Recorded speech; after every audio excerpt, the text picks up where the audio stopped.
To experience massive riches, we must be in a state of being rich. Being rich is an internal state. It has nothing to do with what's going on outside of you. The internal state of riches is a decision that you make right now, and then you become it right now. Once you make this decision to become rich, then you can become rich. The key is to be rich and not to try to get rich. As you've learned through quantum physics, all that can possibly exist exists right now. Even the version of you that's rich and experiencing riches already exists. When you choose to be a certain state right here and right now, you activate the fastest possible path to creating your desires. So what is being? Being is something that you choose to be right now, not later, but now. And being is the fastest way to create things because it causes an instant shift in the creative process. Material manifestation follows instantly to the degree that you've become that state of being without doubt. Again, to the degree that you've become that state of being without doubt, your reality will quickly shift to reflect it. The fastest way to create anything is to simply be whatever you wish to create. And if you're not rich and you wish to become rich, you must decide right now to be rich in this moment. And you must know this with certainty against any evidence to the contrary. If you will do it with certainty and clarity and keep holding that state of being, you will very quickly begin to experience riches. Now, I'll be honest with you. Not many people can pull this off because they doubt that this is true, but we all have the capability to do this. First, you must declare knowingly and with certainty, I am rich. Even if you don't have any money right at this moment, you're still affirming the truth because at the quantum level, you're already rich. After you declare that you're rich, don't start thinking, questioning, or worrying about it. This will only introduce delay and doubt and then negate your state of being. All you have to do is declare your state of being and accept it as a fact. Now, this is not difficult to do. Remember the last time you were in a state of being broke or sad? You didn't question whether it was real. You didn't question whether or not you were really broke or sad. You just took it for granted that you were. You believed it without questioning it. You just accepted it, and that was that. Now all you have to do is to do it with riches. Be rich, think rich thoughts, believe it with no questions asked, and the universe will obey.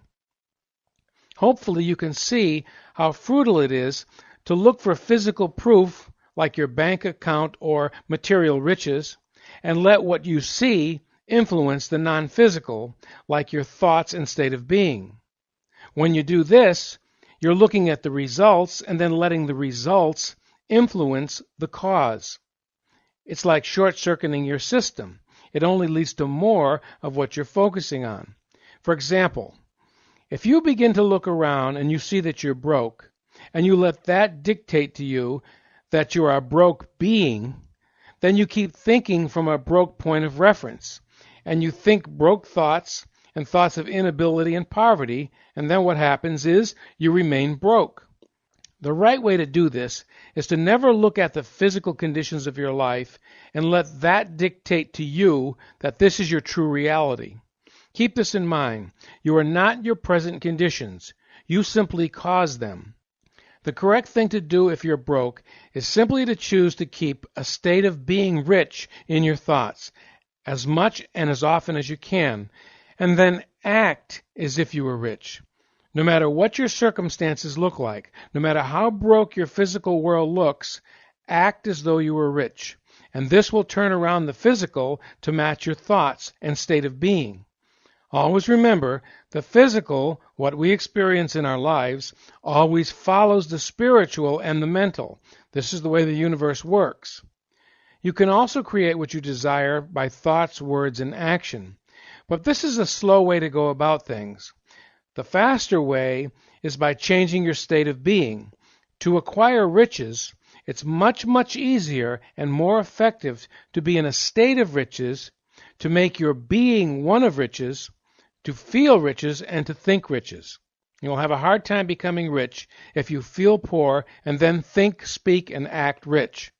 Your state, how you feel about yourself, your being, your I am declarations, this is the fastest way to acquire riches. Now, how do you change your state? The way you change your state is to decide to change your state. It's as simple as that. And you can do it now. It's like being unhappy and simply deciding that you're tired of being unhappy, and then you decide to be happy. And everyone has done this before. Now just do it with riches. Nothing and no one slows you down or speeds you up except yourself. To the extent that you recognize this, you can change your world. Riches are a whole lot easier to acquire than you believe it is. It's actually very simple. The hardest part is the re-education of your own mind, a thing that's totally within your own control. The problem is we do too much thinking and not enough being. It's okay to think, but thinking is a tool, just as your arm or your leg is a tool. You don't use your leg all the time. You only use it when it's necessary. The mind is a powerful tool, and it makes many things possible. Yet, it's so powerful that it tries to take over and control us. The mind should be used only when necessary. And the fact of the matter is, it's only necessary about 10% of the time. Research has shown that about 90% of our thoughts are repetitive. Most of our thoughts are worries about the future or reliving the past, which you've already learned is detrimental to your success. Remember, when it comes to your mind, you should be the watcher, not the thinker. Learn to watch your mind. Just as you observe things outside of you, start observing your thoughts as well. In this way, you cease to be under the control of your mind. You start living in the present instead of some imaginary future. Your tensions fall away, and your success is guaranteed. However, do not judge your mind or curse it if you realize that you've been under its control. The mind is a great tool, if we learn how to use it correctly. You already know how to use it. Use it only to make your intentions, what you want to create and experience, and then give it the appropriate thought and images to bring these things into your experience in the moment of now. As we've discussed in the previous lesson, in the moment of now, you never have any problems. You may have events, but you never have any problems. Problems can only exist in the mind and in your thoughts. Remember, all your problems, if any, are imaginary, and all of them are in the future. If you can handle or resolve something in the present moment, it's not a problem. The good news is, if you're still alive and listening to me, it means that no matter what problems you faced, you have never failed to get through the moment of now. If you're here listening to this, then you've survived every moment of now. You've never failed to get through the moment of now successfully. Nothing now is a problem. But the minute that you start worrying about the future, identifying with your mind instead of using it, you start to have problems. So learn to be the observer of your thoughts. Use your mind to think in the right way, and turn it off when you're not using it. In truth, you do not need to use it most of the time. Think about this. Have you ever been in a life-threatening situation that came up suddenly and unexpectedly? What happened then? Your mind shut off. It didn't have the time to think. However, in that moment, something inside of yourself, we'll call it your real or your authentic self, took over, and in a most intelligent way handled the situation in the best way possible. In any true emergency, when the mind has no time to think about things, you usually become present in the moment right now. In fact, you become extremely clear on what you need to do in the moment. This shows you how much control you have if you cease letting your mind control you. Since what we're being is so important, what's the most powerful state of being that we can be? The most powerful state of being is simply feeling good. Nothing is more important than feeling good. And you have absolute control about that because in any moment you can choose the thought that makes you worry or the thought that makes you feel good. You can choose the things that excite you, or you can choose the things that worry you. You have the choice in every moment. From now on, start saying to yourself, I'm going to look for a reason to feel good. I'm going to dig up every possible thing from the past. I'm going to look for every possible thing in the moment, and I'm going to look for everything in the future to make me feel good. Even if you don't have any reason to feel good, make the decision that you're going to feel good one way or the other, no matter what. Promise yourself that. No matter what, I'm going to feel good. If I have to ignore everybody, if I have to never watch TV again, if I never have to pick up a newspaper again, if I never have to see that person again, I'm going to feel good. Feeling good and being happy is the cornerstone of your success. I repeat, nothing is more important than feeling good in the moment. And you have absolute control about that because you can choose the thought that makes you worry or makes you happy.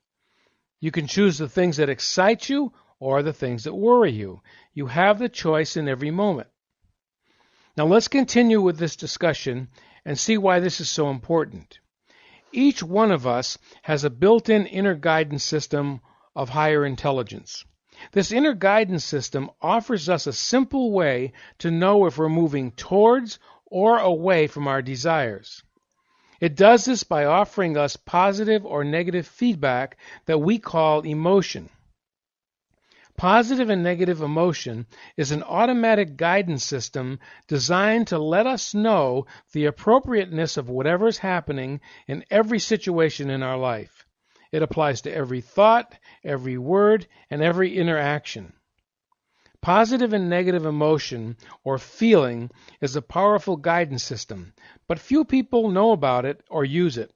Taking advantage of it is as simple as paying attention to whether you are feeling positive or negative emotion in any moment. The universe responds only when harmony exists. It doesn't matter if it's positive or negative harmony. It's not possible to have a negative emotion such as worry and at the same time be in harmony with anything that you truly desire in your life. Therefore, whenever you're feeling the negative emotion of fear or worry, you are in that moment literally asking for or inviting something that you do not want or the lack of something into your life. It's important to be sensitive to the way you're feeling.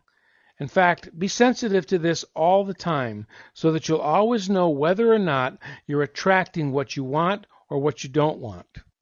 And once you realize you're in the process of attracting what you don't want, it's important to stop the negative attraction. This is very important, so make sure you understand what we're saying. You have this built-in inner guidance system that you can use to create the results you desire. Whenever you feel the negative emotion of doubt, fear, or worry, recognize your inner guidance system is telling you two very important things. First, there's something you desire. Otherwise, you would be feeling no emotion at all.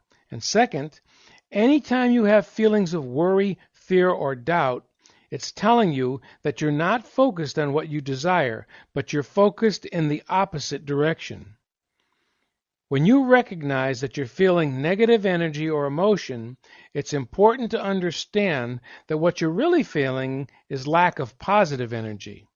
When this happens, the first thing you should do is say to yourself, I'm worrying, which means I'm feeling negative emotion. This is an indicator that I'm not in harmony with what I desire. Then in that moment, use a positive self-correction. Stop the fear and worry and doubt and reinstate whatever it is that you desire.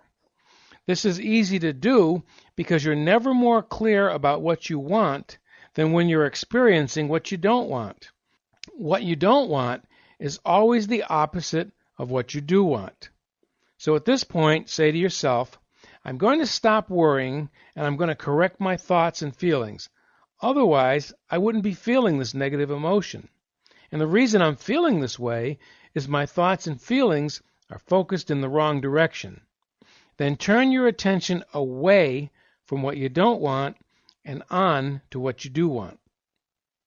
In this moment of positive self-correction, and by turning your attention to what you do want, the negative attraction will stop. The moment the worry and negative attraction stops, the positive attraction begins, and your feeling will change from doubt, fear, and worry to positive expectation. This will happen when you use the process of positive self-correction in the moment.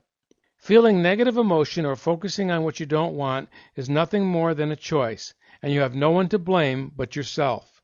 It's like tuning into a radio station that you really don't like. Then you keep commenting to yourself and to others how awful that one station is. If you're stuck on that one station, realize that you can change the station in an instant if you want to. In the moment of noticing the negative emotion, change the station. For example, if you're thinking, I can never do anything right, change it to, I'm always doing the best I know how. And if you're thinking, this'll never work out, change it to, what I desire is on the way to me right now. This is the time to use your affirmations. Your inner guidance system will always let you know what you really think and feel by sending you the positive or negative emotion. However, you override this inner guidance system anytime you start feeling bad about yourself or worrying about the past or the future. When you do this, you're interfering with the real purpose and power of your inner guidance system, which is to guide and direct your life through positive and negative emotion. The negative emotion warns you that you're off track and you're not moving towards what you truly desire. If you create your own negative emotion, you're unable to use this one as the best guidance system that you can possibly have.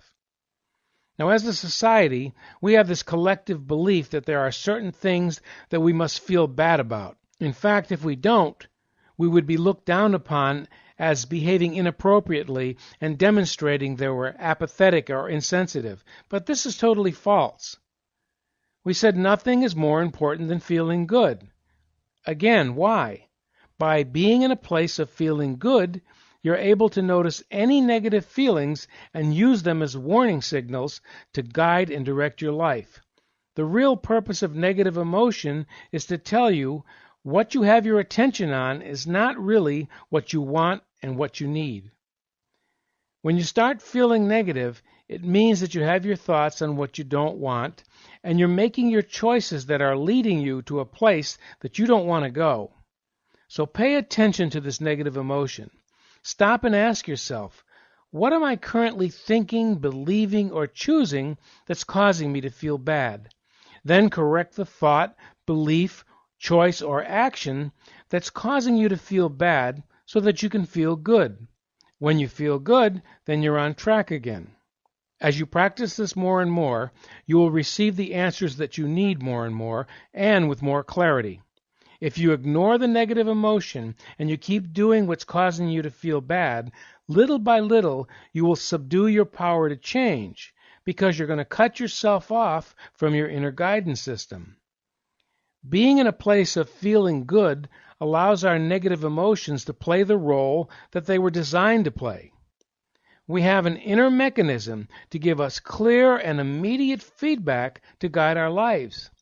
When we're focusing on what's in our best interest and what creates more joy in our lives, we automatically feel good. When we're focusing on what we don't want and that which will lead us to more pain and unhappiness, we feel bad. It's a simple formula that's very, very accurate if we allow it to be fine-tuned and then we use it. So choose to feel good more and more of the time. I'll repeat this again. The most important task that you have every day is to stay in a place of feeling good. When we're in a place of feeling good, we're in a high-frequency vibration that attracts more and more of what brings us joy. All you have to do is stay in a place of feeling good. And when you do this, it allows things to unfold effortlessly and continue to take form in your life. Here's a simple technique that works for me. I'm human, and I also have moments of doubt, fear, and worry.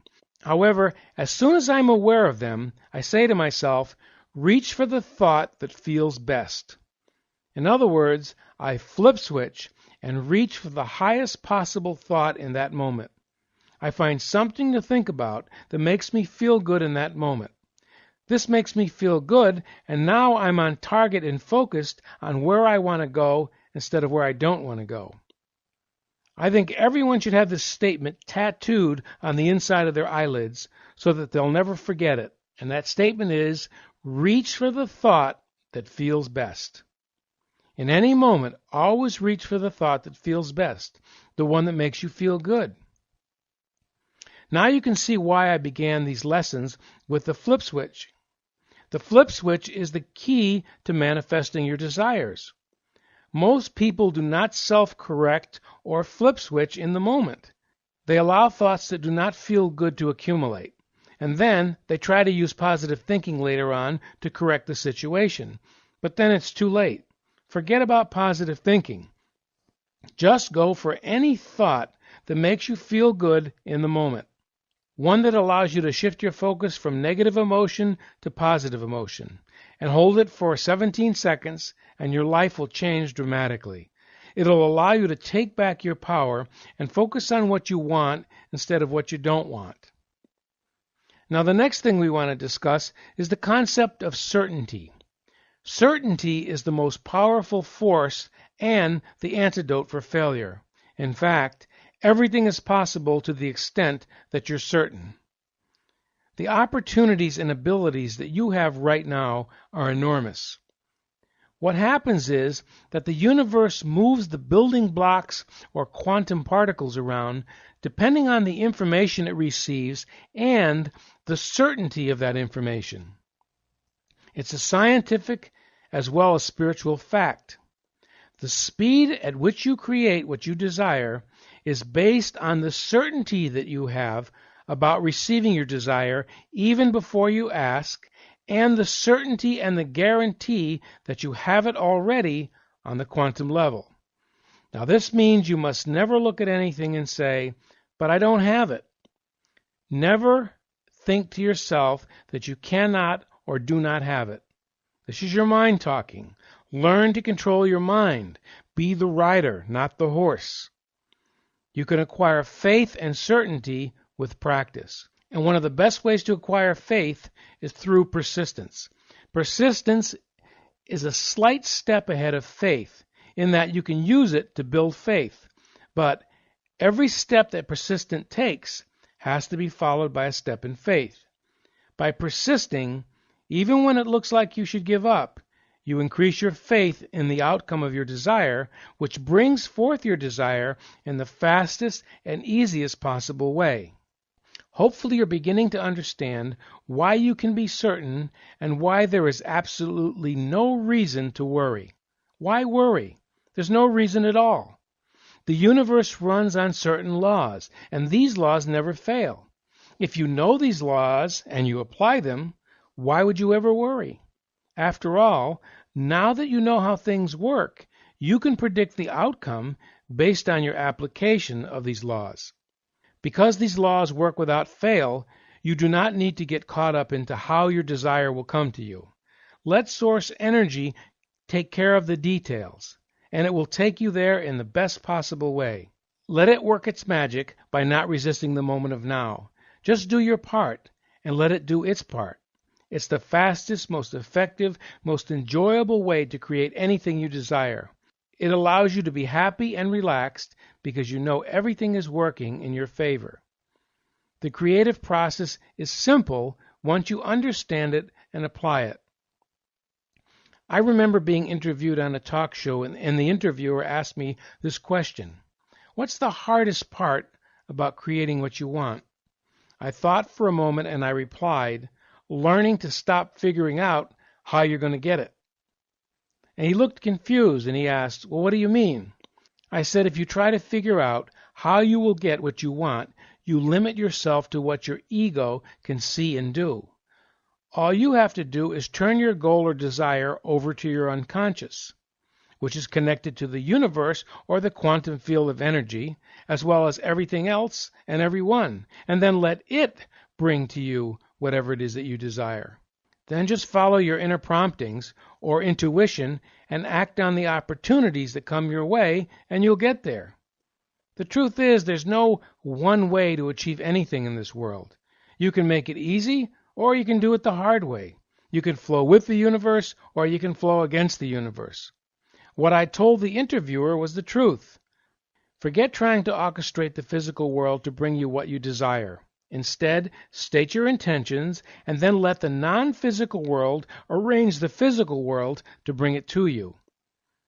And if it looks like it's not happening in the moment, don't fight it or resist it. When you fight and resist against the present moment, you're fighting fruitlessly against the effects and at the same time strengthening the cause. Let us say, for example, that your circumstances are such that you see yourself as broke. If you act from a broke perspective, cutting costs, being stingy, being bitter, scared, and jealous, in an attempt to prevent yourself from becoming even more broke, what are you really doing? Can you see how you're perpetuating and energizing the broke conditions? By constantly believing and thinking about being broke, you're setting yourself up to continue to be broke. Remember, the universe always gives you what you focus on. It's at your command. And the way to fix being broke is to take on the state of being rich internally and then think, speak, and act from that perspective. Why do things repeat themselves? For example, some people keep failing in whatever business they try. Here's the reason. They keep recreating the same circumstances and situations over and over again until they change their thought pattern and change into a new state of being. If you seem to be living a life like Bill Murray in the movie Groundhog Day, who kept waking up to the exact same experience day after day, and you seem to be recreating the same problems repeatedly in your life, then it's time to change the cause that's producing the same effect over and over again. One of the things that keeps us from declaring what we want is our fear that we won't get it or will be disappointed. Some people also have a belief that what they want may not be in harmony with what God wants for them. They don't want to take the risk of wanting the wrong thing, so they just settle for what's coming along. If this is how you feel, perhaps you can look at it this way. What if God or source energy trusted us and gave us free will to create whatever we choose for our experience? What if our desire and what source energy wants for us is the same thing, and all we have to do is make a decision that it's already ours and that we can have it? Since we're one with source energy, it makes the most sense that our desire and the desire of source energy are one. And since we've been given free will, that means that we can choose anything we desire. What's the point of source energy creating us and giving us free will and then not letting us choose what we desire? Free will means just that. You have a free choice to be, do, and have what you desire. If source energy wanted us to choose something else, then we would not have free will. Another reason people cannot imagine having what they desire is that most people have been programmed to believe that it can happen for other people but not for them.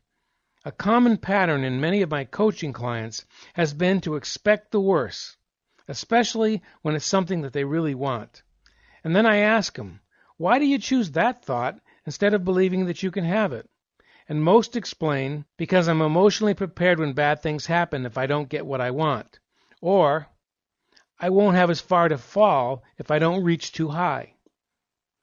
Then I teach them that when they think this way, they're setting themselves up for the worst to happen. The greatest power we have in avoiding the worst is to focus on what we want to happen. Again, just because you can't see the possibility of having what you want in your physical reality at the moment, it doesn't mean that it's not on the way to you. Here's an important truth. 99% of what you create in your life is complete before you see any evidence of it in your physical reality. The problem is that you've trained yourself to believe that there's no forward motion until you actually see some physical proof. However, here's the catch. As you only focus on the absence of physical proof with worry and doubt, you're pushing the very thing that you desire further and further away from you. If you plant a seed in your garden, I'm sure you have enough common sense to know that your creation is well underway before you see any physical evidence. It's highly unlikely that you go out in the garden and you stomp on your seed that you planted, and then you demand to see the results right now. You don't worry about it. Instead, you allow the natural laws of the universe to do their work, and the small seed that you planted matures into what you desire. If you look at your life, you'll see that you've planted many wonderful seeds of creation. However, in your impatience, worry, or lack of understanding concerning the principles of the creative process, you've focused on what you don't have or what you don't want, and therefore you've destroyed and sabotaged the seeds of your desire. What we're talking about is deciding on what you want and then only giving your attention to that, while intentionally not giving your focus to the things that you don't want. We've been talking about manifesting what you want. However, many people say to me, I don't know what I want. If this applies to you, then here's an easy process to help you to become clearer on knowing what you desire. First, on a piece of paper, and on one side, list what I don't want. List everything that you can possibly think of that you don't want in your life. Now, this is very useful because once you're clear on what you don't want, it's very easy to find what you do want. Now, take another piece of paper and reverse each statement. For instance, I don't want to be broke. Then what you want is to be rich. So restate it. I desire to be rich. Then write a short paragraph on what being rich means to you. Do this for each item. Then focus on the things that are most appealing to you and start with those. You see, it's very easy to focus on what you want. Now, I've shared this technique with my clients, and they found it very useful. However, in many cases, after they discovered what they want, it's not uncommon that they immediately start to create resistance. Now, resistance is created by doubting that they can have it, and then making statements that counter it happening, and continually looking for it to happen, feeling suspicious that it won't happen, and then trying to figure out how they're going to make it happen. As you've already learned, this is why most people don't have what they want. Because they're not sure they're going to get it, they speak words of doubt, which creates a vibration that blocks it and then keeps it from showing up. In their mind, they think they have to figure out where it's going to come from, and then they got to get busy to make it happen. They don't give the universe a chance to orchestrate the details and flow the information and events into their life because they're too focused on trying to figure out how they're going to make it happen. The lesson here is, once you've offered your intention and declared what you want, you must release it. Then the ideas and the inspiration will synchronistically come to you, and soon you'll have what you want. Remember, when you desire it and you don't resist it, it comes every single time without exception. Your job is to identify what you desire, ask for it, allow it, then say thank you for it in advance because you know it's on the way to you. You see, everything in life is a question of intent. We've learned that the first step in the creative process is our thought about something. Start observing what you're thinking about. Since all thought is energy, ask yourself, where is my energy going? When you catch yourself worrying or thinking any thought that's opposed to what you want to create, disconnect your energy from that thought. Do this literally. If you find yourself worrying or thinking that things are getting worse instead of better, disconnect your energy circuits from that thought. Train yourself to do this immediately. Don't wait. When you have a thought that's not in alignment with your highest vision, change it to a new thought right then and there. When you find yourself thinking or doing something that's not in alignment with your intention, decide to make it the last time that you're going to do that. Whenever a self-defeating thought comes into your mind that says, it won't work, I'll never get there, I can't have what I want, then you must stop that negative attraction immediately and say this, I refuse to be pessimistic. I release all doubts. I reject all fear and worry. And I now instruct my subconscious mind to hold on to and then insert your intention or desire here. When you do this, there's no other way in which the universe knows how to respond. It responds to thoughts and feelings. If we keep our thoughts and feelings consistent with our desire, we cannot fail. Now, in the beginning, this process will entail constant moment-to-moment monitoring of whether your inner guidance system is sending you positive or negative emotion. It'll involve continued choice-making consciously. And what you'll find out if you undertake this challenge is that you'll become very powerful and you'll be able to create anything that you desire. Again, most of the negative attraction in our life is because the majority of our creative energy is spent on wasted worrying about the past and not living in the present. And we can actually measure the effect that this has on our life. In fact, I'm going to do the mathematics for you right now. Imagine a memory from your childhood that still controls your life. Perhaps you had an abusive childhood, or you didn't have a mother or a father, or you had parents that were unable to love you in the way that you wanted. And you hold on to that memory and you carry it with you every day. Well, let's say that memory uses up 20% of your creative energy. Now think for a moment of a difficult or failed relationship, an insult, or some type of memory that you should have reconciled but haven't. And let's say that this takes another 5% of your creative energy. Let's take a look at an event in your life where you were very disappointed because it didn't work out the way you wanted it to. And let's say that you use another 10% of your creative energy to keep that memory alive. Now you already have 35% of your creative energy invested in the past before you get out of bed in the morning and handle your daily activities. All right, let's continue. You also know that you should take care of your body, but you don't. So you have a negative feeling about your body that uses up another 5% of your creative energy. Now we're up to 40%. Now how about that cluster of fears and worries that control your life? The fear of failure, fear of relationships, fear of the future, fear of taking risks, fear of being broke, fear of not finding someone to love you, fear of losing your job, fear over your health. Add them together and see how much of your creative energy is invested in those fears and worries. And let's say these fears and worries cost you another 30%.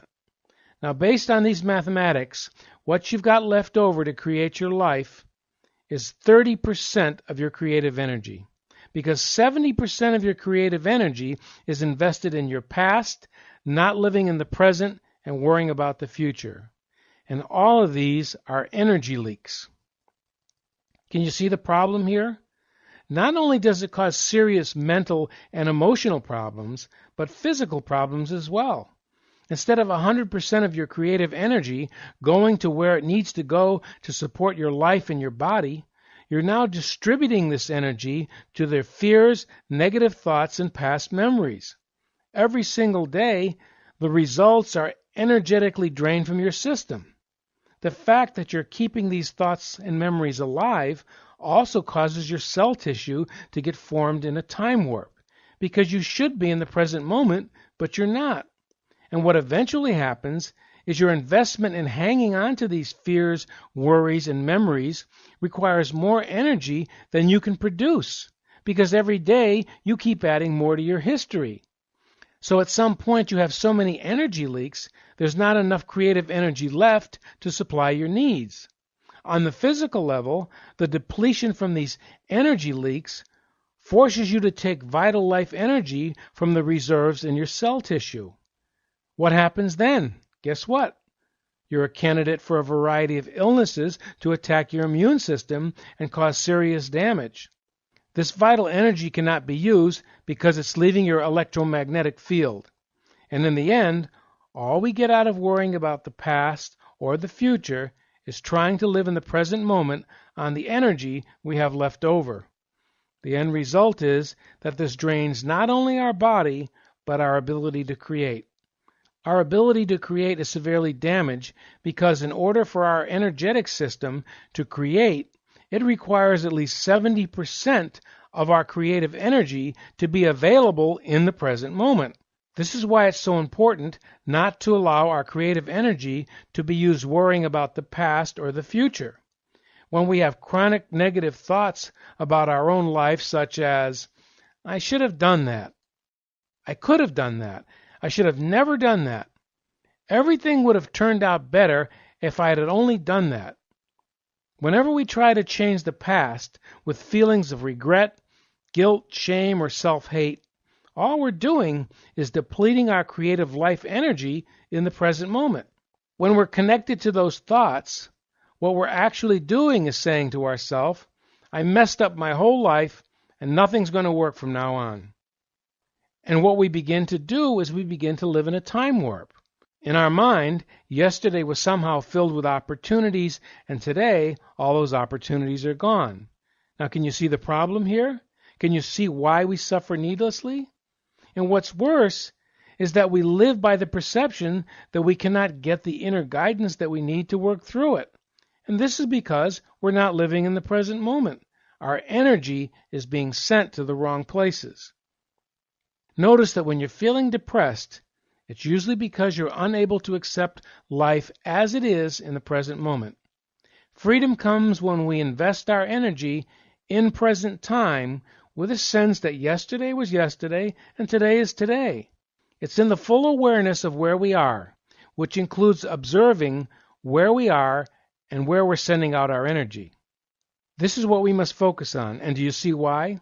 Because if you focus on what you're creating right now, you don't have to worry about the future. You don't ever have to worry about happy endings if you refuse an unhappy beginning. If we focus on what's happening in the present moment, happy endings will take care of themselves.